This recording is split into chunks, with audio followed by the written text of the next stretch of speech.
और शायद हम मर्दों को ये बात समझ नहीं आती है। मुझे कभी कभी ऐसा लगता है और मैं डरता भी हूँ उस चीज़ को कि जैसे अल्लाह ताला ने हमारी ज़िंदगी में एक औरत को भेजा होता है और अल्लाह सिर्फ ये चेक करना चाह रहा होता है कि मैं देखूं तो सही कि तुम इसको कैसे संभालोगे, मैं देखूं तो सही ये आजमाइश है तुम्हारी ज़िंदगी में, तुम इस आजमाइश पे कैसे पूरा उतरते हो। मतलब आप कभी इस चीज़ को समझने की कोशिश करें ना अगर, तो आपकी रूह तक कांप उठती है। ये हाँ, अपनी बेटी के लिए हम ज़रूर ये समझ पाते हैं कि एक बेटी जो है, आपकी बेटी, आपका खून, आपने पैदा किया, आपने पाला पोसा और आपने प्यार दिया। और एग्जैक्टली जब वो बड़ी हो गई, जब उसको देख के पेरेंट्स खुश होते हैं, जैसे आप एक पौधा लगाते हैं तो वो जब साया देने लगता है, बड़ा हो जाता है, तो तब सेटिस्फेक्शन होती है ना।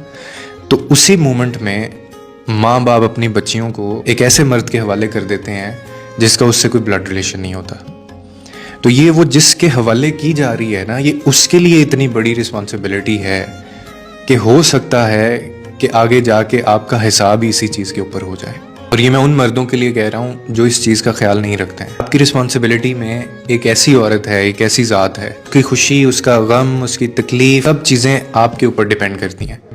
और अगर आपने ऐसे में किसी को रुला दिया, किसी को रोल के रख दिया, आपने तकलीफ़ दी आपने अगर किसी को, तो उसकी तो आपको आहें और बददुआएं लगनी है, लेकिन उसके पेरेंट्स की भी आपको लगेंगी।